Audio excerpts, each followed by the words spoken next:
Kannur vision നേർരേഖയിലേക്ക് പ്രിയ പ്രേക്ഷകർക്ക് സ്നേഹപൂർവ്വം സ്വാഗതം. നേർരേഖ ഈ എപ്പിസോഡിൽ ചർച്ച ചെയ്യുന്നത് ക്യാൻസറിനെതിരെ പോരാട്ടം നടത്തിയ നിരന്തരമായ പോരാട്ടം നടത്തിയ ഒരു കൊച്ചു ഗ്രാമത്തെക്കുറിച്ചാണ്. ലോകത്തിൻ്റെ തന്നെ ശ്രദ്ധ പിടിച്ചുപറ്റിയ ഒരു ഗ്രാമം, കണ്ണപുരം ഗ്രാമപഞ്ചായത്ത്. ലോകാരോഗ്യ സംഘടന വരെ ഈ രംഗത്ത് കണ്ണപുരം ഗ്രാമം നടത്തിയ മുന്നേറ്റത്തെക്കുറിച്ച് ശ്രദ്ധിക്കുകയും അതിൻ്റെ ജേണലിൽ ഉൾപ്പെടെ ലേഖനങ്ങൾ വരികയും ചെയ്തു. നമുക്കറിയാം, ക്യാൻസർ എന്ന് കേൾക്കുമ്പോൾ തന്നെ ശരാശരി മനുഷ്യൻ്റെ ഉള്ളിൽ ഒരു പെടയലാണ്, ഒരു പേടിയാണ്. പക്ഷേ അതിനെയൊക്കെ അതിജീവിക്കാനുള്ള കരുത്തും അതിനുള്ള സംവിധാനവും നമ്മൾ നിലവിൽ നേടിക്കഴിഞ്ഞു. പണ്ട് ക്യാൻസർ എന്ന് പറഞ്ഞാൽ മരണം എന്നാണ് നമ്മൾ കണ്ടിരുന്നത്. പഴയ കാലത്ത് ക്ഷയം വന്നാൽ, TB വന്നാലും, അതുപോലെ തന്നെ വസൂരി പിടിപെട്ട ആളുകൾ മരിച്ചിരുന്നത് കേട്ടിട്ടുണ്ട്. അതിനെല്ലാം നമ്മൾ അതിജീവിച്ചു. അതുപോലെ തന്നെ ക്യാൻസറിനെയും നമ്മൾ അതിജീവിക്കുകയാണ്. ക്യാൻസർ മുക്ത ഗ്രാമം എന്ന ഗണത്തിലേക്ക് ലോകത്ത് തന്നെ, അല്ലെങ്കിൽ ഇന്ത്യയിൽ തന്നെ ഏറ്റവും ഒന്നാമതായി ശ്രദ്ധ നേടിയ ഒരു ഗ്രാമമാണ് കണ്ണപുരം ഗ്രാമപഞ്ചായത്ത്. ആ ഗ്രാമം എങ്ങനെ ഏതാണ്ട് 9 വർഷം നീണ്ടു നിന്ന പോരാട്ടത്തിലൂടെ ആ ഗ്രാമം ആ നാട്ടിലെ മുഴുവൻ ആളുകളെയും ക്യാൻസർ രോഗ പരിശോധനയ്ക്ക് വിധേയമാക്കുകയാണ്. അങ്ങനെ അതിലൂടെ അവർ ഒരു സ്വയം പര്യാപ്തത ഈ കാര്യത്തിൽ നേടിക്കഴിഞ്ഞു. ക്യാൻസർ എന്ന നാമം കേൾക്കുമ്പോൾ ഭയപ്പെടുന്നവർക്ക് ഒരു നല്ല മാതൃകയാണ് കണ്ണപുരം ഗ്രാമപഞ്ചായത്ത്. നമ്മൾ ഒന്നിച്ചു നിന്നാൽ പോരാടിയ നമുക്ക് എന്തിനേയും നിലക്ക് നിർത്താൻ പറ്റുമെന്ന് നമ്മളെ ബോധ്യപ്പെടുത്തുന്ന ഒരു ഗ്രാമം, അതാണ് കണ്ണപുരം. അപ്പോൾ ആ കണ്ണപുരത്തിൻ്റെ ആ ക്യാൻസർ മുക്ത ഗ്രാമമായി മാറിയ ആ ദേശത്തിലൂടെ നമുക്കൊന്ന് സഞ്ചരിക്കാനാണ് നേർരേഖ ഈ എപ്പിസോഡിൽ ശ്രമിക്കുന്നത്. അതിൽ പങ്കെടുക്കാൻ എത്തിയിട്ടുള്ളത് അവിടുത്തെ കണ്ണപുരം പഞ്ചായത്തിൻ്റെ മുൻ പ്രസിഡന്റ് ശ്രീ KV രാമകൃഷ്ണൻ, അതുപോലെ തന്നെ മലബാർ ക്യാൻസർ സെന്ററിന്റെ ഡോക്ടർ നീതു, കൂടാതെ അവിടെ തന്നെയുള്ള KV ബാലൻ, MP ബാലൻ. അദ്ദേഹം ക്യാൻസറിന്റെ 3.5 പതിറ്റാണ്ട് മുമ്പ് ക്യാൻസർ രോഗ ബാധിതനാകുകയും അതിനെ അതിജീവിച്ച് ഈ ക്യാൻസർ മുക്ത ഗ്രാമത്തിന് വേണ്ടിയുള്ള പ്രവർത്തനങ്ങളിൽ സക്രിയമായി ഇടപെടുകയും ചെയ്ത ആളാണ്. 3 പേർക്കും നേർരേഖയിലേക്ക് സ്വാഗതം. നമുക്ക് ആദ്യം ഈ ഡോക്ടർ നീതുവിൽ നിന്ന് തുടങ്ങാം. കാരണം എന്താ വെച്ചാൽ നേതൃത്വം കൊടുത്ത മലബാർ ക്യാൻസർ സെന്റർ ആണല്ലോ, അല്ലേ? എങ്ങനെയാണ് ഇങ്ങനൊരു കോൺസെപ്റ്റ്, ഇങ്ങനൊരു ചിന്ത നിങ്ങളിലേക്ക് വരുന്നത്? അതിന്റെ തുടക്കം എങ്ങനെയായിരുന്നു? നമ്മുടെ ഇന്നത്തെ ഒരു കാര്യം പറയുകയാണെങ്കിൽ, നമ്മുടെ ഒരു ആയുർദൈർഘ്യവും അതുപോലെ തന്നെ നമ്മുടെ ജനസംഖ്യയും അതുപോലെ ക്യാൻസർ കണ്ടുപിടിക്കാനുള്ള കൂടുതൽ സൗകര്യങ്ങളും ഉണ്ടായതിൻ്റെ ഫലമായിട്ട് ക്യാൻസർ രോഗം നമുക്കിന്ന് കൂടുതലായിട്ട് കാണാൻ സാധിക്കുന്നുണ്ട്. ഈ ഒരു കാര്യം തന്നെയാണ് കണ്ണപുരം ഗ്രാമപഞ്ചായത്തിലെ ആളുകളുടെ ശ്രദ്ധയിൽപ്പെട്ടതും. അതുകൊണ്ട് തന്നെ ഈ ഒരു ലക്ഷ്യത്തിലേക്ക്, അതായത് ക്യാൻസർ രോഗം കുറയ്ക്കുക എന്നൊരു ലക്ഷ്യത്തിലേക്ക് പ്രവർത്തിക്കണം എന്ന ഒരു ആഗ്രഹവുമായി പഞ്ചായത്തിൽ നിന്ന് തന്നെ പഞ്ചായത്ത് പ്രസിഡന്റും അതിൻ്റെ കുറച്ച് മെമ്പർമാരും മലബാർ ക്യാൻസർ സെന്റർ സന്ദർശിക്കുകയുണ്ടായി. ഞങ്ങളുടെ ഡയറക്ടറുമായി സംസാരിക്കുകയുണ്ടായി. അവർക്ക് അവിടെ ഒരു ക്യാമ്പ് നടത്തണം, അങ്ങനെ ഒരു ചെറിയൊരു കാര്യമായിട്ടാണ് ശരിക്കും പറഞ്ഞാൽ അതായിരുന്നു ലക്ഷ്യമിട്ടിരുന്നത്. പക്ഷേ ചർച്ചകളിലൂടെ ഞങ്ങളുടെ ഡയറക്ടർ തന്നെയാണ് ഈ ഒരു ആശയത്തിലേക്ക് എത്തിയത്. അതായത് ജനങ്ങളുടെ പങ്കാളിത്തത്തോടെ ക്യാൻസറിന് എതിരെ പോരാടുന്ന ഒരു പ്രോഗ്രാം അല്ലെങ്കിൽ ഒരു പദ്ധതി ആ ഗ്രാമത്തിൽ നമുക്ക് അതായത് ഉണ്ടാക്കണം എന്നുള്ള രീതിയിലേക്ക് ഒരു ആശയം കൊടുക്കുന്നത് ഞങ്ങളുടെ ഡയറക്ടർ ഡോക്ടർ സതീശൻ ബാലസുബ്രഹ്മണ്യം. അദ്ദേഹമാണ് ഈ ഒരു നിർദ്ദേശം മുന്നോട്ട് വെക്കുന്നത്. ഒരു സാധാരണ ക്യാൻസർ നിർണയ ക്യാമ്പ് മാത്രമായിരുന്നു അവർ ആദ്യം ലക്ഷ്യമിട്ടത്. ആദ്യം അത് തന്നെയാണ് തീർച്ചയായും അത് ലക്ഷ്യമിട്ടിട്ട് തന്നെയാണ് വന്നത് ഈ പഞ്ചായത്ത് ക്യാൻസർ സെന്ററിനെ സമീപിക്കുന്നത്. പിന്നീട് ഈ ഒരു രീതിയിലേക്ക് അത് വരികയായിരുന്നു. അങ്ങനെയാണ് അതിന്റെ തുടക്കമാകുന്നത്. അപ്പൊ അതിന് KV രാമകൃഷ്ണൻ, താങ്കൾ പ്രസിഡന്റ് ആയിരിക്കുമ്പോഴാണ് ഇങ്ങനെ ഒരു ചിന്ത വരുന്നത്. അതെ. എന്താണ് ആദ്യം തോന്നാനുള്ള കാരണം? 2015 നമ്മുടെ ഭരണസമിതി അധികാരത്തിൽ വന്നത്. അപ്പോൾ പുതിയ ഭരണസമിതി വന്നപ്പോൾ ഒട്ടേറെ ആളുകൾ പല പ്രശ്നങ്ങളുമായി നമ്മൾ സമീപിക്കേണ്ടത്. പഞ്ചായത്തിൻ്റെ ഒരു നേതൃത്വത്തിൽ നടപ്പിലാക്കേണ്ട പദ്ധതികൾ എന്ന രീതിയിൽ അതിലേറ്റവും നമുക്ക് ശ്രദ്ധേയമായി തോന്നിയിട്ടുള്ളത് ഈ ക്യാൻസർ വിമുക്ത ഗ്രാമം എന്നൊരു പദ്ധതി തന്നെ നിർദ്ദേശിക്കുന്ന അവിടെയുള്ള ഒരു ക്ലബ്ബും അതിൻ്റെ ഏറ്റവും പ്രധാനപ്പെട്ട ഒരു പ്രവർത്തനം എന്ന രീതിയിൽ ഇപ്പോൾ ഏത് ക്ലബ്ബായിരുന്നു അത്? നവചേതനയുടെ ഒരു പ്രധാന ആളെന്ന് പറയുന്നത് ഇപ്പോൾ ഈ കേരള ചൈന ക്ലൈൻ്റെ കമ്പനി ഉണ്ടല്ലോ, KCCPL, അതിൻ്റെ ഇപ്പോഴത്തെ MD ആയിട്ടുള്ള ശ്രീ ആനക്കൈ ബാലകൃഷ്ണൻ. നമ്മളിപ്പോൾ പുതിയ ഡോക്ടറേറ്റ് ഒക്കെ വാങ്ങിയ ആളാണ്. അദ്ദേഹമാണ് ഇത്തരത്തിലൊരു പ്രോജക്റ്റ് സംബന്ധിച്ച് പഞ്ചായത്ത് ഭരണസമിതിയുടെ മുമ്പിൽ അവതരിപ്പിച്ചത്. അല്ല, ഒരു ഭരണസമിതി അധികാരത്തിൽ വന്ന നാടിന്റെ വികസനവുമായി ബന്ധപ്പെട്ട പദ്ധതികൾ വരും. ഒരു ക്യാൻസർ മുക്ത ഗ്രാമം എന്നൊരു പദ്ധതി, ഒരു ആശയം മുന്നോട്ട് വരാൻ അതിനൊരു കാരണമുണ്ടോ?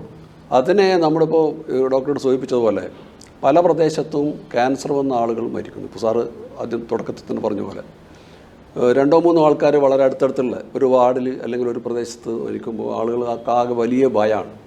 അപ്പോൾ ഈ ക്യാൻസർ ഇങ്ങനെ വളരെ വ്യാപകമായി വരുന്നു എന്നുള്ള ഒരു ഭയവും അല്ലെങ്കിൽ അതിൻ്റെ ഒരു തോന്നൽ നാട്ടുകാരുടെ ഉണ്ട്. അപ്പോൾ അവർ തന്നെ ഇതിനെതിരായി എന്തെങ്കിലും ചെയ്യാൻ പറ്റുമോ എന്നുള്ള ഒരു നിർദ്ദേശമൊക്കെ പല ഭാഗത്തുനിന്നും വരികയാണ്.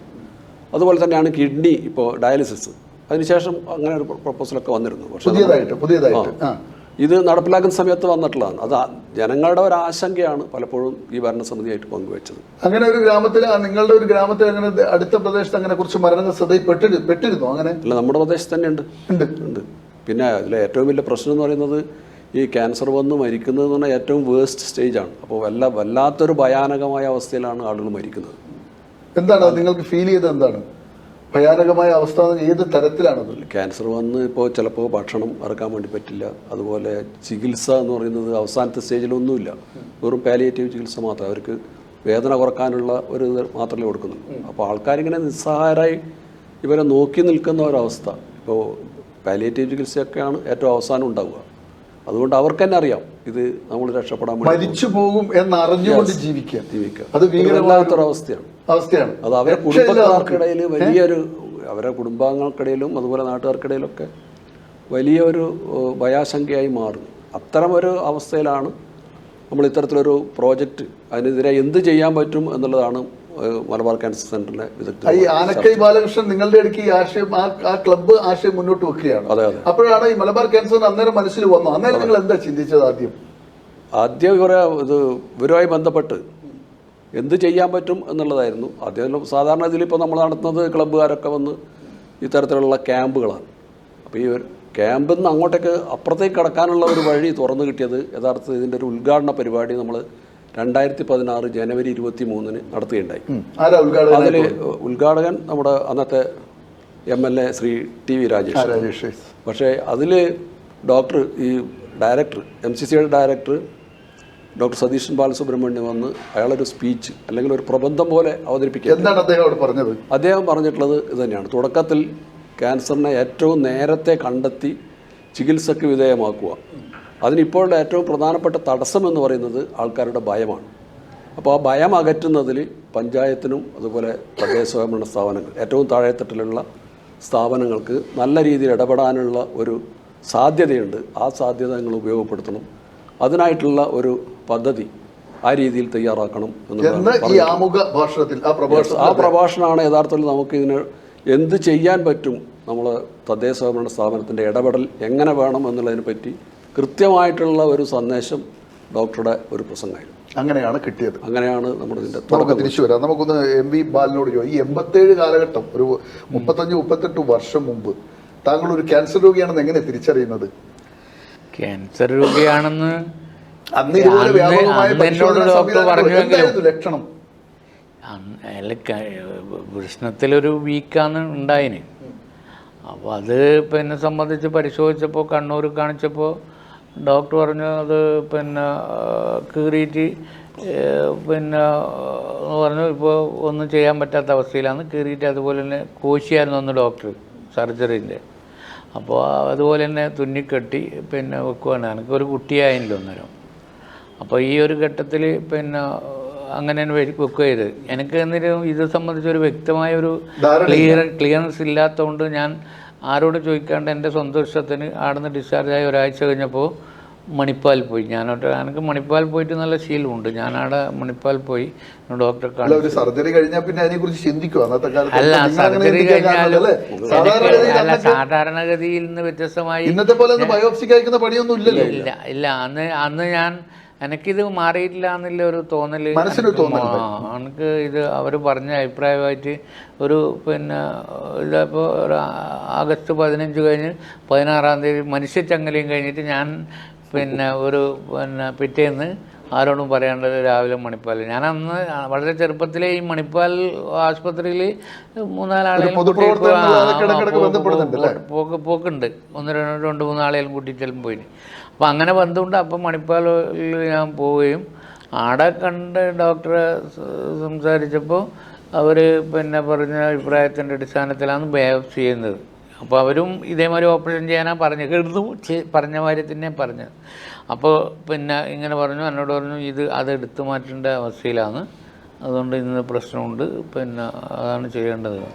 അങ്ങനെ ചെയ്തിട്ട് അപ്പോൾ ഇത് ഭയങ്കര ഷോക്കായിരുന്നു. അന്ന് ഇത് കേൾക്കുമ്പം പിന്നെ ഭയങ്കര ഷോക്കായിരുന്നു. ആരും നമ്മളെ പിന്നെ കൂടെ നിൽക്കുന്ന ആകും നമ്മളെ സമാധാനിപ്പിക്കാൻ കഴിയില്ല എന്നുള്ള ഒരു ജീവിതത്തിലെല്ലാം ഞാൻ ഈ പിന്നെ അന്ന് മലയാളികൾ ഇഷ്ടം പോലെ ഉള്ള സമയമാണ്. മണിപ്പാലിൽ ഒരു 80% മലയാളികളായിരിക്കും. മലയാളികൾ നല്ല കൂട്ടായ്മയുണ്ട്, അവരെ സഹകരണമുണ്ട്. അപ്പോൾ ആശുപത്രി അല്ല അന്ന് പോയ ഒറ്റക്കാണ്. അപ്പോൾ പോയി പിന്നെ ഇങ്ങനെ പറഞ്ഞപ്പോൾ നമ്മൾ അനിയൻ മൂപ്പരോട് വരാൻ പറഞ്ഞു, ഇങ്ങനെ ഇവിടെ അഡ്മിറ്റ് ചെയ്യണമെന്ന് പറഞ്ഞു. അങ്ങനെ ആണ് ഈ ട്രീറ്റ്മെൻറ്റിലേക്ക് കിടക്കുന്നത്. അപ്പോൾ പിന്നെയാണ് ഈ ഓൺകോളജി സെക്ഷനിലേക്ക് ഇത് മാറുന്നത്. പിന്നെ ഈ സർജറി സെക്ഷനിൽ അഡ്മിറ്റ് ചെയ്ത് മാറി. അപ്പോൾ അങ്ങനെയാണ് അവിടുന്ന് ബയോപ്സിക്കെല്ലാം കൊടുക്കുന്നതും സർജറിയും കാര്യങ്ങളൊക്കെ ഉണ്ടാകുന്നത്. പിന്നെ പറഞ്ഞത് സ്പ്രെഡ് ചെയ്ത് മേലോട്ട് കയറിയിട്ടുണ്ട്, പിന്നെ അങ്ങനെ കീമോതെറാപ്പി ചെയ്യണം എന്ന് പറഞ്ഞു. അന്ന് കീമോതെറാപ്പി എന്ന് പറഞ്ഞാൽ ഇന്നത്തെ മാതിരി 1 മണിക്കൂർ ഇല്ലതല്ല, ഈ 101 മണിക്കൂർ കിടക്കണം, ഒരേ കിടത്താം.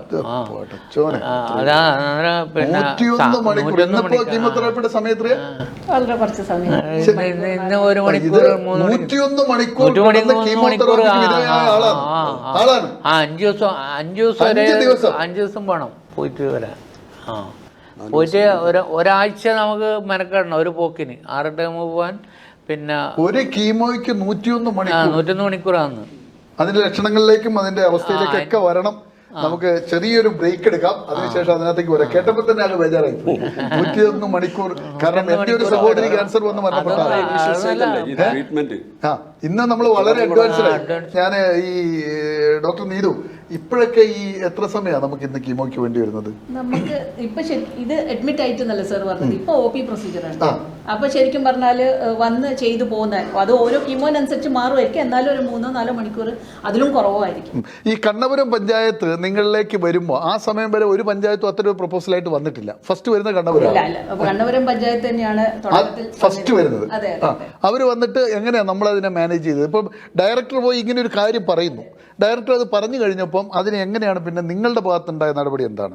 അതായത് നമുക്ക് അവിടെ എന്തെങ്കിലും ഒന്നും ചെയ്താൽ പോരാ, ഒരു വളരെ ശാസ്ത്രീയമായ രീതിയിൽ തന്നെ ഈ ഒരു പരിപാടി മുന്നോട്ട് കൊണ്ടുപോകണം എന്ന രീതിയിൽ ഞങ്ങൾ ഡയറക്ടറുമായിട്ടൊക്കെ ചർച്ച ചെയ്യുകയും സാറിൻ്റെ നിർദ്ദേശപ്രകാരം തന്നെയാണ് നമ്മുടെ ഓരോ പ്രവർത്തനം ഉണ്ടായത്. മലബാർ ക്യാൻസർ സെന്ററിന്റെ ശരിക്കും പറഞ്ഞാൽ സാങ്കേതികമായൊരു പിന്തുണയാണ്.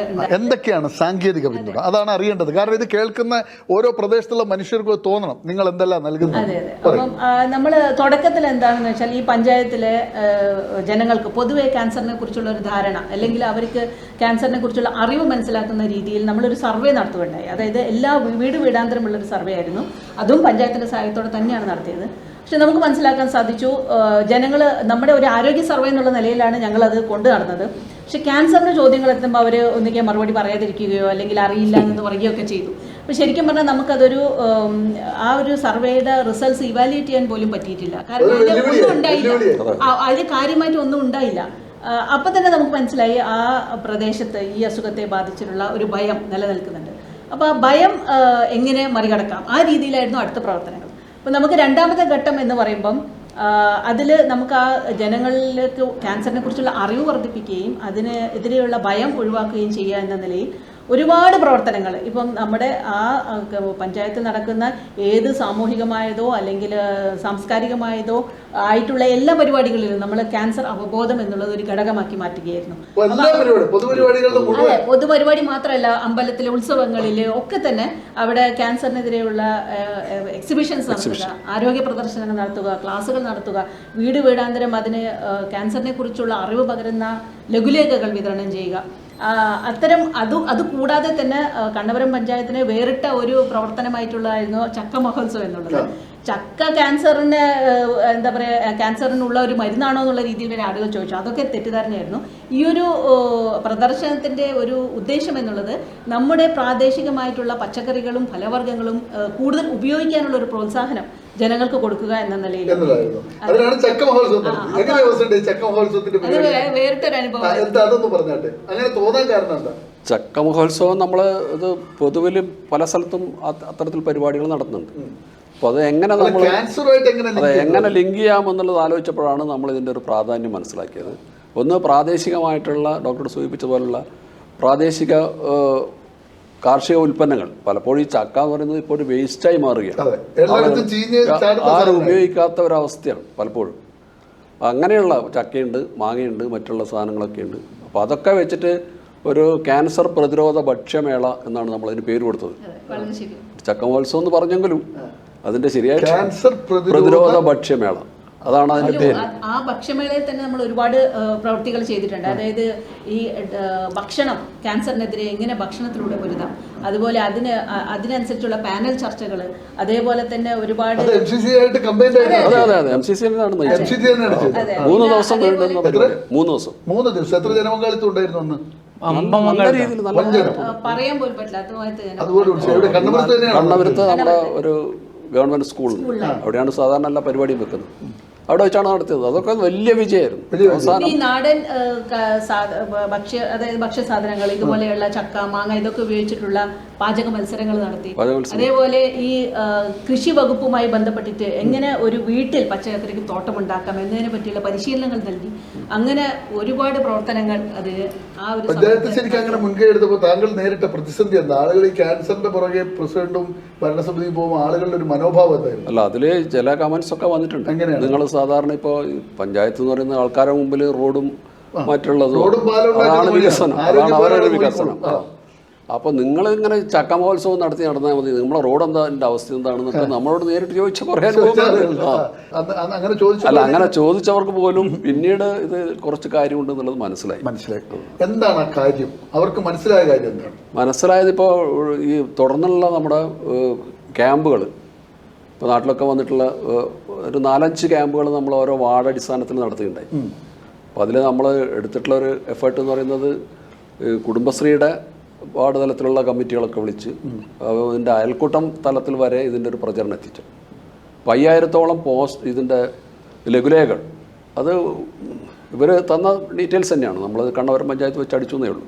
MCC നേരത്തെ തയ്യാറാക്കിയിട്ടുള്ള ലഘുലേഖകൾ 5000-ഓളം ലഘുലേഖ അടിച്ച് അത് മിക്കവാറും വീടുകളിലും എത്തിച്ചിട്ടുണ്ട്. കുറേ ആൾക്കാർ വായിച്ചിട്ടുണ്ടാവും, എല്ലാവരും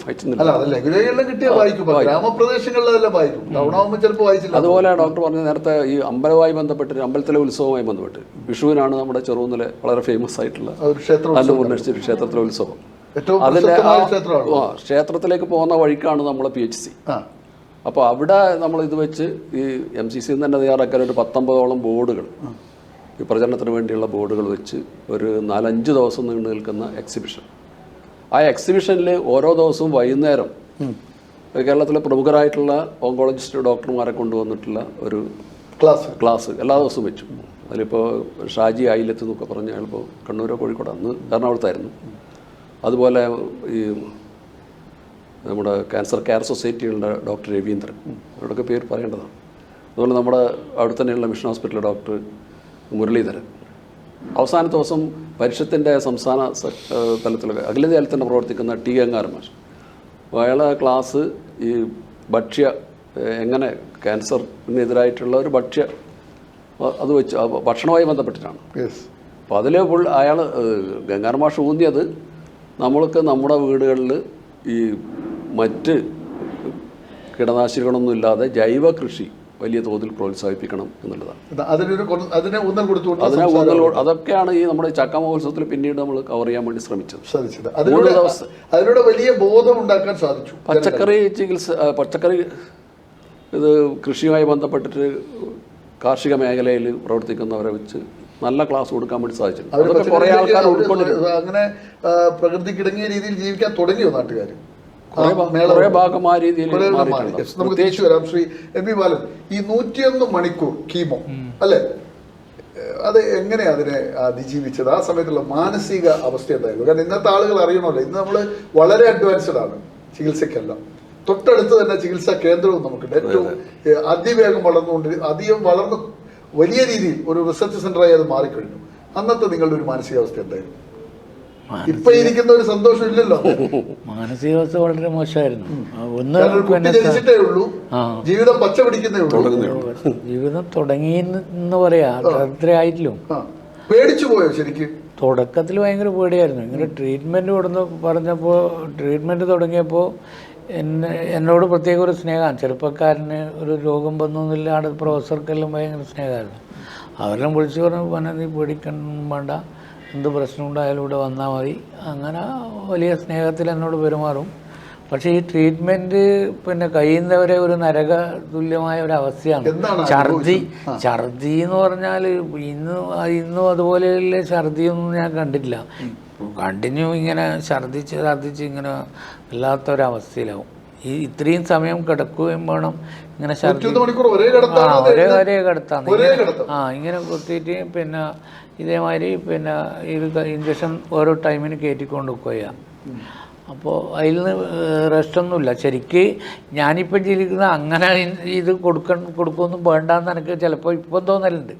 അല്ല, ഇപ്പം ചെയ്യുന്ന മാതിരി അന്നും ചെയ്താൽ പോലെ. പിന്നെ ഒരു മാസം കഴിഞ്ഞിട്ട് പോകുമ്പോഴേക്ക് 4000 റുപ്യ, അന്ന് 3800 റുപ്യക്ക് മരുന്ന് വേണം. ഒരു 4500 റുപ്യ ഉണ്ടാക്കുക എന്ന് പറഞ്ഞാൽ അതും ക്ലേശാണ്. അപ്പോൾ അങ്ങനെ ഒരു സാഹസം എല്ലാ രീതിയിലും ഇത് ഒരു മാസത്തിലൊരിക്കലാണ് ചെയ്തതിന്. ഒരു മാസത്തിൽ ഒരു തവണ 101 മണിക്കൂർ കിടന്നു കൊടുക്കണം. അങ്ങനെ എത്ര കാലം ചെയ്തു? 6 മാസം ചെയ്തതിന്. 6 മാസം, 6 ടേം എന്ന് പറഞ്ഞാൽ ഏകദേശം 600 മണിക്കൂറിലേറെ സമയം ഒരേ കിടക്കേണ്ടി വന്നു ആ സമയത്ത്. അത് മണിപ്പാൽ വരെ പോകും. യാത്രയൊക്കെ എങ്ങനെയാ? ട്രെയിനിനാണ്? യാത്രയിലും ട്രെയിനിന്. അപ്പൊ അന്നേരം എല്ലാരും ഈ ഒരു ചെറുപ്പക്കാരൻ രോഗം വന്നു എന്നുള്ളതിൽ നാട്ടുകാരിൽ നമ്മളോട് പ്രകടിപ്പിക്കും പലപ്പോഴും. അതെ, ബേജാറുണ്ട് തുടക്കത്തില്. അവരൊന്നും വീട്ടുകാർ ഞാനിത് ഒരു രോഗി, ഇങ്ങനെയുള്ള രോഗിയാണെന്നൊന്നും അവർക്കറിയില്ല. അവർക്കൊന്നും അറിയില്ല. അവരിങ്ങനെ 1.5 മാസം ആശുപത്രിയിൽ തുടർച്ചയായി കിടന്നു. ഓരോ മാസവും 10 ദിവസം പോയി കിടന്നിട്ട് വീണ്ടും ഡിസ്ചാർജ് ചെയ്ത് വന്നു. ഇങ്ങനെ വാലിനെന്തോ കാര്യമായിട്ട് അസുഖമുണ്ട് എന്ന് മാത്രമേ നാട്ടുകാർക്കും സുഹൃത്ത് അടുത്തറിയുന്ന കുറച്ചാക്കെ ഇങ്ങനെ. ഞാൻ സത്യത്തിൽ ഇത് പറയാനിടയാകുന്നത് ഈ ക്യാൻസർ വിമുക്ത ഗ്രാമ പദ്ധതിൻ്റെ ഭാഗമായതുകൊണ്ടാണ് ഇവരോടുള്ള ഈ കാര്യം പറയാൻ. അല്ലെങ്കിൽ എന്താ രോഗം എന്ന് ചിലപ്പോൾ രഹസ്യമായിട്ട് വെച്ചിരുന്നു പറയാൻ ഒരു മാനസിക ധൈര്യമില്ലാത്ത അവസ്ഥയിലായിരുന്നു ഞാൻ ആ കാലത്ത്. നമുക്ക് തിരിച്ചു വരാം. ബാലനിൽ നിന്ന് കൂടുതൽ വിവരങ്ങൾ നമുക്ക് അറിയേണ്ടതുണ്ട്. കാരണം ആ കാലം ഇപ്പോഴും ആലോചിക്കുമ്പോൾ പേടിയാകുന്നു എന്ന് തന്നെ പറയേണ്ടിയിരിക്കുന്നു. ചെറിയൊരു ബ്രേക്ക് എടുക്കാം, തിരിച്ചു വരാം. യെസ് രാജീവൻജി, പെട്ടെന്ന് നിൽക്കാം, 10 മിനിറ്റ്. നേർരേഖയിലേക്ക് പ്രേക്ഷകരെ നിങ്ങൾക്ക് വീണ്ടും സ്വാഗതം. ഈ ഡോക്ടർ നീതു പറഞ്ഞ ഒരു കാലമുണ്ടല്ലോ, നിങ്ങൾ ഏത് ഇയറിലാണ് ഈ രംഗത്തേക്ക് വരുന്നത് ശരിക്കും? എനിക്കൊന്ന് 2003 MCCയിൽ ജോയിൻ ചെയ്തത്. അന്നത്തെ ഒരു അവസ്ഥ എന്തായിരുന്നു? അന്നത്തെ അവസ്ഥ ഇതിനെക്കാട്ടും ഇപ്പോഴത്തെ പോലെയൊന്നല്ല. എന്തായിരുന്നു നിങ്ങളൊക്കെ ഈ രോഗമായിട്ട് ബന്ധപ്പെട്ട ആളുകളായിട്ട് ഇടപഴകുമ്പോൾ ജനങ്ങൾ നല്ല ഫീലിംഗ് ഉണ്ടായിരുന്നു?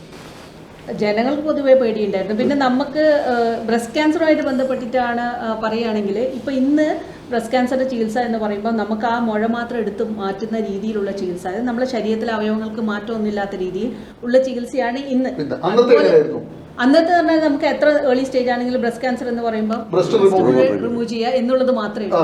പക്ഷെ ഇന്ന് അത് മാത്രമല്ല, ഇപ്പം നമുക്ക് അഥവാ സ്റ്റേജ് കൂടുതലായി ബ്രസ്റ്റ് റിമൂവ് ചെയ്യേണ്ടി വന്നാൽ പോലും പ്ലാസ്റ്റിക് സർജറിയിലൂടെ അത് റീകൺസ്ട്രക്ട് ചെയ്യാനുള്ള അവസരങ്ങളൊക്കെ ഇന്നുണ്ട്.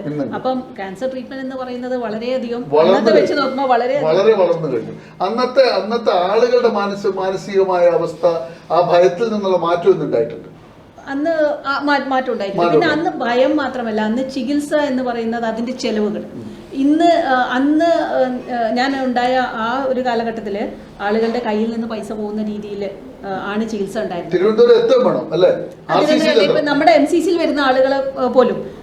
പക്ഷേ ഇന്ന് നമുക്ക് എന്താ വെച്ചാൽ ഗവൺമെൻറ്റിൻ്റെ ആയിട്ടുള്ള ധാരാളം ചികിത്സാ പദ്ധതികൾ, ക്യാൻസർ ചികിത്സാ പദ്ധതികളുണ്ട്. അപ്പോൾ അതുകൊണ്ട് തന്നെ ജനങ്ങൾക്ക് അവരുടെ കയ്യിൽ നിന്ന് പൈസ പോകാതെ തന്നെ ചികിത്സ എടുക്കാനുള്ള ഒരു അവസരം ഇന്നുണ്ട്. അപ്പോൾ അത് അങ്ങനെ ഭയപ്പെടേണ്ട ഒരു അവസ്ഥ. അതെ, ശരിക്കും പറഞ്ഞാൽ ചികിത്സയുടെ ഭാഗമായിട്ടോ അല്ലെങ്കിൽ ചികിത്സ എന്താ പറയുക ചെലവുകളുടെ ഭാഗമായിട്ട് പോലും ഇന്ന് ഭയപ്പെടേണ്ട കാര്യമില്ല. നേരത്തെ കണ്ടെത്താനുള്ള അവസരം അഡ്വാൻസ്ഡ് ആയിട്ടുള്ള സംവിധാനമുണ്ട്. നിങ്ങൾ നടത്തിയ ഈ ചക്ക മഹോത്സവം പോലുള്ള പ്രവൃത്തികൾ അല്ലെ? ചക്ക മഹോത്സവം അത് എല്ലാ വർഷവും നടത്തി പോകുന്നു. പിന്നെ 2 വർഷം നടത്തി. പിന്നെ എന്തുകൊണ്ട് നടത്തിയില്ല? അല്ല, പിന്നീട് പറ്റുപോയി. അതല്ല, അതിനുശേഷം കോവിഡിന്റെ ഒരു സമയം, കോവിഡ് കാലത്തിലേക്ക് വന്നു. ഒരുപാട് പ്രവർത്തനങ്ങൾ ഇതിന്റെ ഭാഗമായി നടത്തിയിട്ടുണ്ട്. ചക്ക മഹോത്സവം മാത്രമേ നമ്മൾ പറഞ്ഞിട്ടുള്ളൂ. നമ്മളിപ്പോ ഈ എക്സിബിഷന്റെ കാര്യം ആദ്യം പറഞ്ഞു. അതിനുശേഷം നമ്മുടെ PHCയിൽ എയർലി ക്യാൻസർ ഡിറ്റക്ഷൻ ക്ലിനിക്ക്, അത് കേരളത്തിൽ ആദ്യമായിട്ടാണ് ഒരു PHCയിൽ സ്ഥാപിച്ചത്. 2016 അന്നത്തെ ഹെൽത്ത് മിനിസ്റ്റർ ശൈല ടീച്ചറാണ് അത് ഉദ്ഘാടനം ചെയ്തത്. അപ്പോൾ അത് ഒരു അതിലെ ഒരാഴ്ചയിലെ ഒരു ദിവസമാണ്, നമ്മൾ ശനിയാഴ്ചയാണ് ഉദ്ദേശിച്ചത്. അതിൽ അവിടെയുള്ള 2 നഴ്സിംഗ് സ്റ്റാഫിന് MCCയിൽ പോയി ട്രെയിനിങ്. അതിലിപ്പോൾ പരിശോധിക്കുന്നത് സാധാരണ നമ്മൾ വായിലും മറ്റുള്ള ഒരു ഓറലായിട്ട് ഉള്ള പരിശോധന, പിന്നീട് ബ്രസ്റ്റിൻ്റെ ഒരു പരിശോധന, അതുപോലെ ഗർഭാശയകള ക്യാൻസർ, അതാണിപ്പോൾ സ്ത്രീകൾ 2ാമത്തെ ക്യാൻസറായിട്ട് പറയുന്നത്.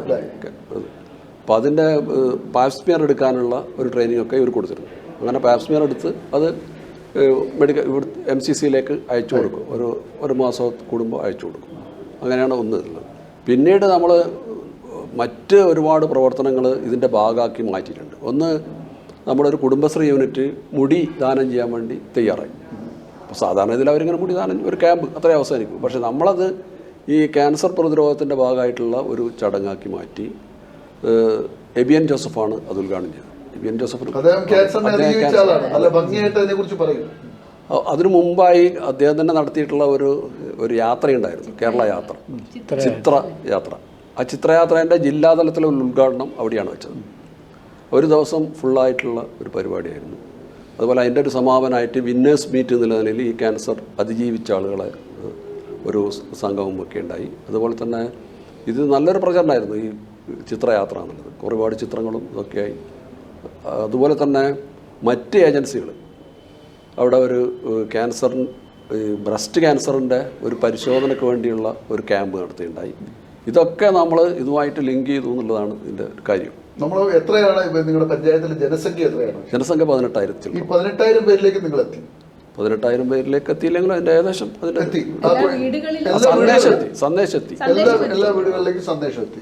ഈ ക്യാൻസർ മുക്ത ഗ്രാമം എന്ന് നമുക്ക് പറയാൻ പറ്റുമോ? ഇപ്പൊ എത്ര ക്യാൻസർ രോഗികൾ നിങ്ങളുടെ സെൻസസ് അനുസരിച്ച് നിങ്ങളുടെ പഞ്ചായത്തിൽ? ഇപ്പോഴും ക്യാൻസർ രോഗികളുണ്ട്. അങ്ങനെ ഒരു മുക്തം എന്നുള്ളത് നമ്മളൊരു സ്വപ്നമാണ്. അതൊരു സ്വപ്നം മാത്രമാണ്.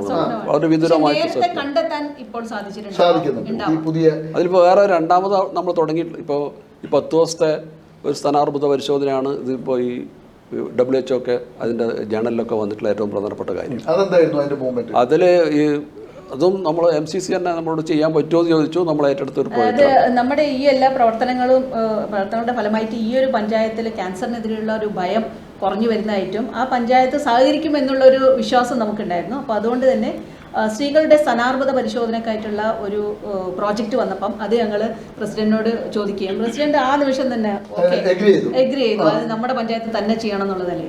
അപ്പം അങ്ങനെ അവിടെ അതിനുവേണ്ടി വലിയ രീതിയിലുള്ള പ്രചരണങ്ങൾ വീണ്ടും നടന്നു. സ്ത്രീകളാണ് അത് ഏറ്റെടുത്തത് എന്നുള്ളതാണ്. നമ്മുടെ പഞ്ചായത്തിലെ സ്ത്രീകളായ മെമ്പർമാരും അതേപോലെ തന്നെ കുടുംബശ്രീയും അത്തരം ഒരു സംഘടന അവരാണ് അത് ഏറ്റെടുത്തതും മുന്നോട്ട് വന്നതും. ഈ ഒരു ക്യാമ്പ് നടക്കുമ്പം ആദ്യത്തെ ദിവസം തന്നെ അവിടുത്തെ വനിതാ മെമ്പർമാർ പരിശോധനയ്ക്ക് വിധേയരായി. അവര് തന്നെ മോഡലായി. അതെ, അവര് തന്നെ അതിന് മോഡലായി എന്നുള്ളതാണ്. അപ്പോൾ ജനങ്ങൾക്ക് കൂടുതൽ പ്രോത്സാഹനം നൽകാനും അതേപോലെ തന്നെ അതിന് ഏറ്റവും മനോഹരമായൊരു ഭാഗം ഏതാണെന്ന് വെച്ചാൽ ഈ ഒരു പരിശോധനയ്ക്ക് ശേഷം കുറച്ച് പേർക്ക് മാമോഗ്രാം പരിശോധന ആവശ്യമായിട്ട് വന്നു. ഇപ്പോൾ സാധാരണ നമ്മളൊരു ക്യാമ്പൊക്കെ നടത്തുമ്പോൾ മാമോഗ്രാം പരിശോധന നമ്മൾ എഴുതി കൊടുക്കും, അവർ വരുമോ ഇല്ലയോ നമുക്കറിയില്ല. പക്ഷേ ഇവിടെ എന്താ വെച്ചാൽ ഒരു ചെറിയൊരു സ്ക്വാഡ് ഇവർ തന്നെ പഞ്ചായത്ത് തന്നെ രൂപീകരിക്കുകയും ആ സ്ക്വാഡ് ഈ ഓരോ ആളുകളെയും വിളിച്ച് ഒരു 10 പേരെ നമ്മൾ MCCന്ന് ഡേറ്റ് കൊടുത്ത 10 പേരെ അവർ കൂടെ കൂട്ടി ഈ സ്ക്വാഡും കൂടെ വന്ന് MCCയിൽ വരികയും അവർ ഈ ഒരു വരുന്ന ആളുകൾക്ക് ഒരു ബൈസ്റ്റാൻഡർ പോലും ആവശ്യം ഉണ്ടായിരുന്നില്ല. ഇവരാണ് ബൈസ്റ്റാൻഡറായിട്ട് വന്നത്. അപ്പോൾ അവരവിടെ വരികയും അവർക്ക് അവിടെ ഈ ഒരു പരിശോധന മാമോഗ്രാം ചെയ്യാനും ബയോപ്സി ആവശ്യമായി അത് ചെയ്യാനും ഒക്കെ തന്നെയുള്ള ആ ഒരു സപ്പോർട്ട്, ആ ഒരു ഇമോഷണൽ സപ്പോർട്ട് അവർ കൊടുക്കുകയും അതുകൊണ്ട് തന്നെ നമുക്ക് സാധാരണ ഞങ്ങൾ പഠനം നടത്തിയപ്പോൾ ഗവേഷണം നടത്തിയപ്പോൾ മനസ്സിലാക്കാൻ പറ്റിയത് മറ്റ് സ്ഥലങ്ങളിൽ വെറും 30% മുതൽ ഒരു 40% വരെ ആയിരിക്കും ആളുകൾ ഫോളോ അപ്പിന് വരിക. പക്ഷെ ഇവിടെ 66 മുതൽ 70% വരെ ആളുകൾ ഫോളോ അപ്പിന് എത്തിക്കാൻ ഈ ഒരു പ്രക്രിയ. ഈ മാമോഗ്രാം എന്ന് പറയുന്നത് ചെയ്യാൻ തന്നെ സ്ത്രീകൾക്ക് ഒരു കാലത്ത് ഭയമായിരുന്നില്ല. അതെ അതെ. ശരിക്കും മാമോഗ്രാം സ്ത്രീകൾ എത്ര വയസ്സ് മുതൽ ചെയ്തു തുടങ്ങണം ഒരു പ്രാഥമിക പരിശോധന നൽകി ചെയ്യേണ്ടത്? ഇപ്പം ലോകാരോഗ്യ സംഘടനയൊക്കെ പറയുന്നത് ഒരു നമ്മൾ 50 വയസ്സിന് മുകളിൽ അല്ലെങ്കിൽ 45 വയസ്സിന് മുകളിലുള്ള സ്ത്രീകൾക്ക് ഈ മാമോഗ്രാം പരിശോധന സ്ക്രീനിങ് എന്ന നിലയിൽ, അതായത് ഒരു ലക്ഷണവും ഇല്ലാത്ത ആളുകൾക്ക് സ്ക്രീനിങ് എന്ന 2 വർഷം കൂടുമ്പോഴാണ് ഈ ഒരു സമയത്ത് ചെയ്യണം. അത് നമ്മുടെ ജനങ്ങൾ ആ നിലയ്ക്ക് ബോധവാന്മാരായിട്ടുണ്ട് ഇപ്പൊ. കുറെയൊക്കെ അവർക്ക് അറിയാം. ക്യാൻസർ സെന്ററിൽ വന്നു കഴിഞ്ഞാൽ കുഴപ്പമായി രോഗിയാണെന്ന് ആളുകൾ. അതായത് എല്ലാ സ്ഥലങ്ങളിലും ഇത് അവൈലബിൾ അല്ല എന്നുള്ളത് ഒരു ബുദ്ധിമുട്ട്. ഇപ്പൊ കണ്ണൂർ ജില്ലയിൽ എവിടേക്കാണ് മാമോഗ്രാം അവൈലബിൾ? നമുക്ക് ക്യാൻസർ സെന്റർ മലബാർ ക്യാൻസർ സെന്ററിലുണ്ട്. അത് കൂടാതെ തന്നെ നമുക്കുള്ളത് പ്രൈവറ്റ് സെന്റേഴ്സിലാണ് പിന്നെ ഉള്ളത്. അപ്പം പ്രൈവറ്റ് ആശുപത്രികളിലുമൊക്കെ തന്നെ ലഭ്യമാണ്. പക്ഷെ അവിടെയൊക്കെ അതിൻ്റെതായ ചാർജിന്റെ വ്യത്യാസം എന്തായാലും ഉണ്ടാവും. പ്രൈവറ്റ് ഹോസ്പിറ്റൽസ് ആകുമ്പോൾ അതിൽ കുറച്ചും കൂടി കൂടുതൽ. മാമോഗ്രാം ഒരു സ്ത്രീ 45 വയസ്സ് കഴിഞ്ഞാൽ ചെയ്തിരിക്കണം. വേറെ എന്തെല്ലാം കാര്യങ്ങളാണ് ചെയ്യേണ്ടത്? വേറെ നമുക്ക് ഗർഭാശയകള ക്യാൻസറിനുള്ള പാപ്സ്മിയർ ടെസ്റ്റ് 30 വയസ്സിന് മുകളിലുള്ള സ്ത്രീകൾക്ക് ശരിക്കും പറഞ്ഞാൽ 3 വർഷത്തിലൊരിക്കൽ, അതായത് നോർമൽ ആണ് എന്ന് കാണിക്കുകയാണെങ്കിൽ 3 വർഷത്തിലൊരിക്കൽ ചെയ്താൽ മതിയാവും. അത് ഇപ്പം നമുക്ക് ഈ പാപ്സ്മിയർ ടെസ്റ്റ് ഇന്ന് എല്ലാ പ്രാഥമിക ആരോഗ്യ കേന്ദ്രങ്ങളിലും നമുക്ക് ഇന്ന് ലഭ്യമാണ്. അപ്പോൾ മലബാർ ക്യാൻസർ സെന്റർ തന്നെയാണ് ആരോഗ്യം ആനന്ദം അകറ്റാം അർബുദം എന്ന പേരിൽ സർക്കാർ നടത്തുന്ന ക്യാൻസർ സ്ക്രീനിങ് പ്രോഗ്രാമിന്റെ ഭാഗമായിട്ട് മലബാർ ക്യാൻസർ സെന്റർ തന്നെയാണ് എല്ലാ നഴ്സുമാർക്കും അതിനുള്ള ട്രെയിനിങ് നൽകുകയും ചെയ്തത്. അപ്പം അങ്ങനെ ഇന്ന് എല്ലാ പ്രാഥമിക ആരോഗ്യ കേന്ദ്രങ്ങളിലും ഫാമിലി ഹെൽത്ത് സെന്റേഴ്സിലും ഈ ഒരു പരിശോധന ലഭ്യമായിട്ട് നടക്കുന്നുണ്ട്. അപ്പൊ അത് ചെയ്താൽ ആ കാര്യങ്ങൾ ആളുകൾക്ക് അത് നോർമലി ചെയ്തു പോകേണ്ടത്. ഈ ഗർഭാശയകള ക്യാൻസറിന്റെ നമ്മൾ അതിന്റെ ഒരു നിർമ്മാർജ്ജന പദ്ധതി എന്ന രീതിയിൽ അവസാനത്തെ വർഷം നമ്മൾ പ്രഖ്യാപിക്കേണ്ടായി. 2020 കോവിഡ് വന്നുകൊണ്ട് കുറച്ച് പോയി. അത് ഡോക്ടർ പറഞ്ഞിട്ടുള്ളത് ഇത് പൂർണ്ണമായും ഗർഭാശയകള ക്യാൻസർ മുൻകൂട്ടി പരിശോധിച്ചുകൊണ്ട് ഒരു പഞ്ചായത്തിനെ ഗർഭാശയകള ക്യാൻസർ ഫ്രീ ആയി പ്രഖ്യാപിക്കാൻ വേണ്ടി സാധിക്കും എന്നുള്ളതാണ്. കൃത്യമായ ഈ ഒരു പരിശോധന നടത്തി എറാഡിക്കേഷൻ പ്രോജക്റ്റ് അതിപ്പോഴും നടന്നുകൊണ്ടിരിക്കുന്നുണ്ട്. പക്ഷെ അത് നല്ലൊരു എന്താ പറയണ്ട മാസമായിട്ട് നടത്തിയാൽ മാത്രമേ നമുക്ക്. ബാലരാജിന് ശേഷം ഈ ക്യാൻസർ വന്നു, അസുഖം ഭേദമാകാൻ മൊത്തം എത്ര കാലം എടുത്തു? ഒരു ടെസ്റ്റ് നടത്തി ഉറപ്പാക്കും 2000 കൂടെ പൂർണ്ണമായിട്ട് എനിക്ക് പ്രശ്നം ഒന്നുമില്ല. ടെസ്റ്റ് ചികിത്സ എത്ര വർഷം വേണ്ടി വന്നു അന്ന്? പിന്നെ ഈ 6 മാസം കഴിഞ്ഞിട്ട് നമ്മൾ പിന്നെ 6 മാസം ടെസ്റ്റ്, പിന്നെ 1 കൊല്ലം ടെസ്റ്റ്, പിന്നെ 2 കൊല്ലം കഴിഞ്ഞ് ടെസ്റ്റ്, അങ്ങനെ 3 കൊല്ലം. പിന്നെ നമ്മൾ എന്തൊക്കെ പ്രശ്നം ഉണ്ടായാൽ കൂടുതൽ അന്നേരം മണിപ്പാൽ തന്നെ പോക്ക്.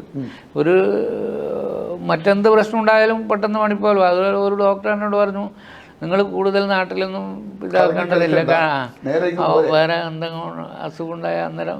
അപ്പോൾ ആ കാര്യം മനസ്സിൽ വെച്ചുകൊണ്ട് എന്ത് പ്രശ്നം ഉണ്ടായാലും ഞാൻ അവിടെ തന്നെ പോകും. ജീവിത പങ്കാളിയോട് എപ്പോഴാണ് പറഞ്ഞത്? അവരപ്പം മനസ്സിലാക്കിയത് പിന്നെ വൈകിയാന്ന്, അടുത്ത കാലത്താണ്. അല്ല അല്ല അങ്ങനെയല്ല, അവരെ കുടുംബത്തിലും ഇപ്പം ഒരു 2 ആൾക്ക് ക്യാൻസർ ബാധിച്ചു. അങ്ങനെയുള്ള സാഹചര്യത്തിലല്ല ഞാൻ പിന്നെ വളരെ തമാശ രൂപത്തിൽ പിന്നെ അവർ 2 ആളും ഇപ്പോൾ മലബാർ ക്യാൻസർ സെന്ററിൽ ചികിത്സയാണ്. ഭാര്യയും ഭർത്താവും. അവിടെ പിന്നെ ആങ്ങളെയും, പിന്നെ ഈ ആങ്ങള എന്ന് പറഞ്ഞ പിന്നെ നമ്മുടെ അളിയൻ മൂപ്പർ അന്നേരം എൻ്റെ കൂടെ സ്ഥിരമായിട്ട് അവിടെ നിൽക്കാൻ അന്ന് ഉണ്ടായിന് കുറേ കാലം. അപ്പോൾ അയാൾക്കും ഇപ്പോൾ ചെറിയ രീതിയിൽ ക്യാൻസർ ബാധിച്ച് ചികിത്സയിലാണ്. അപ്പോൾ അയാളെ ഭാര്യക്ക് നേരെ അതിന് മുമ്പേ ക്യാൻസർ ബാധിച്ചു. അപ്പോൾ അങ്ങനെയുള്ള ആയിട്ടുള്ള ബുദ്ധിമുട്ടിലായപ്പോൾ ഞാൻ ഇങ്ങനെ തമാശ രൂപത്തിൽ ഓളോട് പറയും, പിന്നെ ഇതെല്ലാം നമ്മൾ നേരത്തെ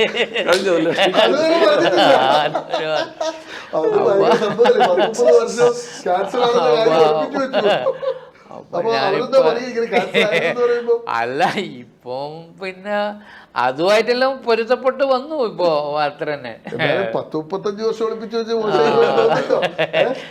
മോശമായിപ്പോയി എന്ന് പറഞ്ഞാൽ ഒരു സൂചന അവർക്കെല്ലാം ഉണ്ടായിട്ടുണ്ടാവും. ഞാൻ ഇപ്പം പറയാം, ഞാൻ പലപ്പോഴും എനിക്കെന്തെങ്കിലും അസുഖം വരുമ്പോൾ ഞാൻ പറയും, ഒരു പിന്നെ 40-ആം വയസ്സിൽ എൻ്റെ കഥ കഴിയുമെന്ന് വിചാരിച്ചതാണ്, ഇനി ഒരു 5 കൊല്ലം കൂടി ഉണ്ടാവും എന്ന് പറയും. അപ്പോൾ അത് കഴിഞ്ഞ് 50 വയസ്സ് പറയും, പിന്നെ ഒരു 5 വയസ്സ് കൂട്ടി പറയും. ഇങ്ങനെ ഇപ്പം നിരന്തര ട്രീറ്റ്മെൻ്റ് ആകുമ്പോൾ ഞാനിങ്ങനെ പറയും, ഇനി ഇപ്പം പറഞ്ഞാൽ 65ആയി, ഇനി ഒരു 5 കൊല്ലം കൂടി ഉണ്ടാവും.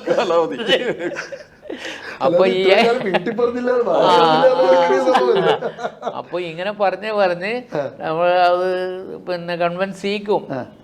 അപ്പോൾ പിന്നെ ഇപ്പം എല്ലാവർക്കും അറിവ് വന്നു. ഇപ്പം അവർക്ക് വീട്ടിൽ ഇങ്ങനെ ഒരു രോഗപ്രശ്നം വന്നപ്പോൾ ഇപ്പം പിന്നെ എല്ലാവർക്കും അറിഞ്ഞു. ഭാര്യൻ്റെ അമ്മക്ക് പോലും ഇപ്പോൾ നേരത്തെ ഇവന് ഇതായിരുന്നു അസുഖമൊന്നുമില്ല ബോധ്യം ഉണ്ടായി. അപ്പോൾ അതന്നെ അവരും ചർച്ച ചെയ്തതിന് തോന്നും. ഇപ്പം വീട്ടിലിങ്ങനെ രോഗികൾ ഉണ്ടാകുമ്പം അവരും ചർച്ച ചെയ്തിട്ടും തോന്നും. അപ്പോൾ അങ്ങനെയാണെന്ന് എനിക്ക് മനസ്സിലാകുന്നു. നാട്ടുകാരും വീട്ടുകാരും മുഴുവൻ അറിഞ്ഞുപോയി. അറിയാണ്ടെന്ന് തോന്നിയിരുന്നു. ഇനിയിപ്പോ എല്ലാരും അറിയല്ലോ. ഇനിയിപ്പോ എല്ലാരും അറിയണ്ടെന്നൊന്നുമില്ല. അല്ല ഞാൻ പറയുന്നത് എനിക്ക് ഈ പദ്ധതി നിർദ്ദേശം ഈ ഒരു വിദഗ്ധ ചർച്ചയിൽ ഇങ്ങനെ വരുന്നു വന്നപ്പോൾ തന്നെ ഞാൻ ആദ്യം പറഞ്ഞ പോലെ എനിക്ക് ഭയങ്കര ആവേശമായിരുന്നു ഇത് നടപ്പിലാക്കണം നമ്മുടെ പഞ്ചായത്തിൽ എന്നുള്ള നിലയിൽ. അപ്പോൾ തീർച്ചയായും അത് ഞാൻ 12ാം വാർഡിൽ നിന്ന്, ഞാൻ താമസിക്കുന്ന വാർഡിൽ നിന്നല്ല, അതിൻ്റെ അപ്പുറത്ത്. അപ്പോൾ എനിക്കും ഭയങ്കര വാശി. അങ്ങനെ ഒരു സങ്കല്പം. നമ്മുടെ നാട് അന്ന് പിന്നെ കുറച്ച് ക്യാൻസർ രോഗികൾ കൂടിയ ഒരു പഠനത്തിലുണ്ടായ ഒരു റിപ്പോർട്ട് ഞാൻ വായിച്ചപ്പോൾ ഇപ്പം കുഞ്ഞുമംഗലം പഞ്ചായത്തിലും കണ്ണപുരം പഞ്ചായത്തിലും ക്യാൻസർ രോഗികളുടെ എണ്ണം കുറെ കൂടുതലാണ് വർദ്ധിക്കുന്നുള്ള ഒരു റിപ്പോർട്ട് ഉണ്ടായിട്ടുണ്ട്. അപ്പോൾ അതെല്ലാം വെച്ചിട്ട് നമ്മൾ ചർച്ച ചെയ്തപ്പോൾ ആവേശപൂർവ്വം നടപ്പിലാക്കാനുള്ള ഒരു മാനസികാവസ്ഥയാണ് നമുക്കെല്ലാം ഉണ്ടായത്. എനിക്ക് മാത്രമല്ല, ഭരണസമിതിയിലെ എല്ലാ അംഗങ്ങൾക്കും ഒരു കാര്യത്തോടും വിരക്തി ഉണ്ടായില്ല എന്നുള്ളതാണ് ഇതിൻ്റെ വിജയം. സത്യത്തിൽ ഇതിൻ്റെ ഒരു സാധാരണഗതിയിൽ ഒരു കാര്യം നടപ്പിലാക്കാൻ തീരുമാനിക്കുമ്പോൾ ഒരാൾ പറയും അതങ്ങനെ വേണ്ടപ്പ എന്ന് പറയുന്ന അവസ്ഥയും പലപ്പോഴും പുറകോട്ടടിക്കുന്ന അവസ്ഥയിലുണ്ട്, ഉണ്ടാവലുണ്ട്. പല കാര്യങ്ങളും നടപ്പിലാക്കാൻ പഞ്ചായത്ത് ഞാൻ 2 ടേമിൽ ഭരണസമിതിയിൽ ഉണ്ടായെങ്കിലും വിവിധ ഘട്ടങ്ങളിൽ പല കാര്യങ്ങൾക്കും അഭിപ്രായ വ്യത്യാസമൊക്കെ ഉണ്ടാകാറുണ്ട്. പക്ഷേ ഇത് സംബന്ധിച്ച് ഏകാഭിപ്രായമായിരുന്നു. ആണ് പെണ്ണ് എന്ന് പറഞ്ഞാൽ A to Z എല്ലാവർക്കും ഏകാഭിപ്രായമായിരുന്നു. അതിൻ്റെ അടിസ്ഥാനത്തിലാണ് നേരത്തെ പറഞ്ഞ വനിതാ മെമ്പർമാരെല്ലാം ഒരു വ്രതം മാതിരി ഇത് വിജയിപ്പിക്കണമെന്ന് തയ്യാറായി മുന്നോട്ട് വരുന്ന ഒരു സാഹചര്യമാണ് എനിക്ക് അനുഭവപ്പെട്ടത്. അതിൻ്റെ ഒരു വലിയ ട്രെൻഡ് ഉണ്ടാക്കിയെടുക്കാൻ ഈ പ്രവർത്തനം വഴി, ഈ ക്യാമ്പയിൻ വഴി നമുക്ക് കഴിഞ്ഞിട്ടുണ്ട്. 3800 ആളെ ഒരു ക്യാമ്പയിൻ ചെയ്യിക്കുക എന്ന് പറയുന്ന രീതിയിലേക്ക് ഇത് വളരുമെന്ന് തുടക്കത്തിൽ നമുക്ക് ആലോചിക്കാൻ കഴിഞ്ഞില്ല. നമ്മൾ ഇങ്ങനെ ക്യാമ്പ് വെച്ചപ്പോൾ ഇത്രയും ആൾ വരും, ഇത് വോട്ട് ചെയ്യാൻ പറഞ്ഞപ്പോൾ വരുന്ന പോലെ ആളുകൾ ഇങ്ങനെ വന്ന് ക്യൂ നിന്ന് പരിശോധനക്ക് തയ്യാറായി വരും എന്ന് നമ്മൾ അന്ന് ആലോചിക്കണം. നമ്മളെ പരിഹസിച്ചിരുന്നു. നിങ്ങൾ പറയുന്ന ഈ രീതിയിൽ നടക്കുമോ എന്ന് വളരെ ഇതായി പറഞ്ഞ ആളുകളുണ്ട്, ഉത്തരവാദപ്പെട്ട ആളുകളുണ്ട്. അവരെ പറയുന്നില്ല. പക്ഷേ അങ്ങനെ ഒരു രീതിയിൽ നിന്ന് ഇത് അതിൻ്റെ ഒരു വലിയ ട്രെൻഡിലേക്ക് മാറുമെന്ന് നമുക്ക് അനുഭവത്തിലൂടെ ബോധ്യപ്പെടാൻ കഴിഞ്ഞ ഒരു പരിപാടിയാക്കി ഇത് മാറ്റിയത് ഭരണസമിതിയുടെ ഒരു ഏകകണ്ഠമായ ഒരു പ്രവർത്തനം, കൂട്ടായ്മയോടുള്ള പ്രവർത്തനം, അതിനോട് മുഖം തിരിഞ്ഞു നിൽക്കാൻ ആർക്കും കഴിയാത്തൊരു സാഹചര്യം, ഇതൊക്കെ ഇതിൻ്റെ ഒരു വിജയത്തിന് വലിയ പങ്ക് വഹിച്ചിട്ടുണ്ട് എന്നുള്ളതാണ് എൻ്റെ അനുഭവത്തിൽ. നിങ്ങളുടെ ഒരു നിരീക്ഷണം. ഡോക്ടർ നീരു, ഈ ആളുകൾ ഈ ക്യാൻസർ രോഗം ഇപ്പോൾ നമ്മൾ പലപ്പോഴും നമ്മൾ കൊളസ്ട്രോൾ നോക്കും, ഷുഗർ നോക്കും, BP നോക്കും, ഇതെല്ലാം ശരാശരി മനുഷ്യൻ 3 months 6 months മുടിയുമ്പോൾ ചെയ്യും. ചിലർ വർഷത്തിൽ ഒരിക്കലെങ്കിലും ചെയ്യും. ക്യാൻസർ ഉണ്ടോ എന്ന് മനുഷ്യൻ അങ്ങനെ നോക്കുന്ന ഒരു കാലത്തിലേക്ക് നമ്മൾ എത്തിയിട്ടുണ്ട്. ഇപ്പൊ കണ്ണപുരം പഞ്ചായത്ത് ആ കാര്യത്തിൽ വലിയ വിജയം നേടി. ആളുകൾ നോക്കാൻ തുടങ്ങി ക്യാൻസർ ഉണ്ടോ എന്ന്. അതെ. അപ്പോൾ നമ്മുടെ ഇപ്പോഴത്തെ പൊതുവേ നമ്മൾ മലബാർ ക്യാൻസറുമായിട്ട് ബന്ധപ്പെട്ട് ഒരുപാട് ക്യാമ്പുകൾ നടത്തിയിട്ടുണ്ട് പല സ്ഥലങ്ങളിൽ. പക്ഷേ സാധാരണഗതിയിൽ നമ്മൾ വിചാരിക്കുന്ന, അതായത് ശരിക്കും ആവശ്യമുള്ള ആളുകൾ മുന്നോട്ട് വരാറില്ല. പക്ഷേ ഇന്നിപ്പം സാഹചര്യം കുറേ മാറിയിട്ടുണ്ട്. കണ്ണപുരം പഞ്ചായത്തിൽ തീർച്ചയായിട്ടും മാറിയിട്ടുണ്ടാവും. അതുകൂടാതെ നമ്മുടെ സർക്കാരിൻ്റെ ഒരു പദ്ധതി ഇപ്പോൾ നടക്കുന്നില്ല, ആരോഗ്യം ആനന്ദം അകറ്റാം അർബുദം എന്നുള്ളത്. അപ്പോൾ അത് ഈ ഫെബ്രുവരി 4-ാം തീയതി അതിൻ്റെ തുടക്കവും, അതേപോലെ അതൊരു മാസീവ് ക്യാമ്പയിനായിട്ട് ഫെബ്രുവരി 4 മുതൽ മാർച്ച് 8 വരെ നടക്കുകയുണ്ടായി. അതിൽ സ്ത്രീകളുടെ ക്യാൻസറിനാണ് കൂടുതൽ ഊന്നൽ കൊടുത്തത്. അപ്പോൾ സ്ത്രീകളുടെ ക്യാൻസറായ സ്തനാർബുദവും ഗർഭാശയകളാർബുദവും. അപ്പോൾ ആ ഒരു സമയത്ത് വളരെ നല്ല രീതിയിലുള്ള പ്രചരണങ്ങളും അതുപോലെ തന്നെ ലഘുലേഖകൾ വിതരണം ചെയ്യലും അങ്ങനത്തെ പല സോഷ്യൽ മീഡിയയിൽ കൂടി ഇന്ന് അതുകൊണ്ടല്ലോ. അപ്പോൾ സോഷ്യൽ മീഡിയയിൽ കൂടിയൊക്കെ വളരെ നല്ല രീതിയിൽ പ്രചരണം കിട്ടിയതിൻ്റെ ഭാഗമായിട്ട് കേരളത്തിൽ തന്നെ, കേരളം ഉടനീളം തന്നെ ഒരുപാട് ആളുകൾ പരിശോധന, നമുക്ക് അതിൻ്റെ ഡാഷ്ബോർഡ് പരിശോധിച്ചാൽ അറിയാം, ലക്ഷങ്ങളാണ് തുടക്കത്തിലുള്ള സ്ക്രീനിങ്ങിനുള്ള വിധേയരായത്. ഈ ക്യാൻസർ രോഗികൾ കൂടുതൽ സ്ത്രീകളാണോ പുരുഷന്മാരാണോ? അങ്ങനെ നമുക്ക് അത് ഓരോ സമയത്ത് മാറിക്കൊണ്ടിരിക്കുകയായിരിക്കും. അങ്ങനെ നമുക്ക് തീർച്ചയായിട്ടും പറയാൻ പറ്റില്ല. പക്ഷേ ഇപ്പം നമ്മുടെ ഒരു ഇപ്പം മലബാർ കൺസേണിൻ്റെ കണക്കുകൾ വെച്ചിട്ട്, അല്ലെങ്കിൽ നമ്മൾ ഇന്ത്യയിലെ കണക്കുകൾ വെച്ച് നോക്കുകയാണെങ്കിൽ വായിലെ ക്യാൻസർ പുരുഷന്മാരിൽ ഏറ്റവും കൂടുതലും, സ്ത്രീകളിൽ സ്തനാർബുദമാണ്. ഇപ്പം സ്തനാർബുദം കൂടാൻ കാരണം എന്താണ്? വായിലെ ക്യാൻസർ വരുന്നതിന് പുകവലി ഒരു കാരണമാണ്. സ്തനാർബുദം വരുന്നതിന് ഒരു കാരണം. സ്തനാർബുദത്തിൽ നമ്മൾ നോക്കുകയാണെങ്കിൽ കൂടുതലായിട്ടും നമുക്ക് എന്താ പറയുക, മോഡിഫൈ ചെയ്യാൻ പറ്റാത്ത കുറേ റിസ്ക് ഫാക്ടേഴ്സ് ആണ് പറയുന്നത്. അപ്പോൾ അതിൽ എന്താ പറയുക, നമ്മുടെ സ്ത്രീയായി ജനിച്ചു എന്നുള്ളതും അതുപോലെ തന്നെ നമ്മുടെ പ്രായം ചെല്ലുന്ന ഒരു സ്തനാർബുദ സാധ്യത കൂടി വരുന്നു. ജനിതക കാരണങ്ങളാണ് കൂടുതൽ. എന്നാൽ നമുക്ക് നമ്മുടെ ഭാഗത്ത് നിന്നും നമുക്ക് മോഡിഫൈ ചെയ്യാൻ പറ്റുന്ന ചില കാരണങ്ങൾ എന്ന് പറയുന്നത് നമ്മുടെ ജീവിതശൈലിയിലുള്ള മാറ്റങ്ങൾ വരുത്തുക എന്നുള്ളതാണ്. ശരിയായ വ്യായാമം, ശരിയായ ആഹാര രീതി, ശരിയായ ശരീരഭാരം നിയന്ത്രിക്കുക, ഇതൊക്കെ വലിയ രീതിയിൽ, അതുപോലെ മുലയൂട്ട്, അതൊക്കെ വലിയ രീതിയിൽ മുലയൂട്ടണം എന്നുള്ളത്, അതുപോലെ അതൊക്കെ വളരെ നല്ല രീതിയിൽ ഇതൊരു നല്ല പ്രതിരോധ മാർഗമായിട്ട് പറയുന്നു. മുലയൂട്ടൽ അല്ലേ? പലരും ഇപ്പോഴത്തെ ന്യൂ ജനറേഷൻ മുലയൂട്ടാൻ കുറച്ച് വിഷമാന്നൊക്കെ പറയുന്നത് കേൾക്കാം. നിങ്ങളുടെ പഞ്ചായത്തിൽ ആ സമയത്തൊക്കെ അതിഥി തൊഴിലാളികൾ ഒത്തിരി ഉണ്ടായിരുന്നു, അത് ഒരു ഭീതി പരത്തി എന്നൊക്കെ പറയുന്ന അങ്ങനെയുള്ള വാർത്തകളൊക്കെ കേട്ടിരുന്നു. അതെങ്ങനെയാണ്? തൊഴിലാളി അങ്ങനെ പ്രത്യേകിച്ച് പറയാനില്ല. കാരണം തൊഴിലാളികളടക്കം നമ്മൾ ചില സമയത്തൊക്കെ പരിശോധനയ്ക്ക് വിധേയമാക്കിയിട്ടുണ്ട്. ക്യാൻസർ പരിശോധനക്ക് അല്ലെങ്കിൽ മറ്റ് ആരോഗ്യ പരിശോധനക്കൊക്കെ അവരെ ക്യാമ്പുകൾ വെച്ച് നടത്തിയിട്ടുണ്ട്. അതിലൊരു പ്രത്യേകിച്ച് അതിഥിത്തൊഴിലാളിൽ നമ്മളിപ്പോഴും കാണുന്നത് ഈ മറ്റുള്ള പാൻപരാഗ് പോലുള്ള മറ്റ് ഇത് ഉപയോഗിക്കുന്നതിൽ അവർ വലിയൊരു പങ്ക് വഹിക്കുന്നുണ്ട്. അതവർ കൊണ്ടുവരുന്നതിലൊക്കെ അവരൊരു പങ്കുണ്ട്.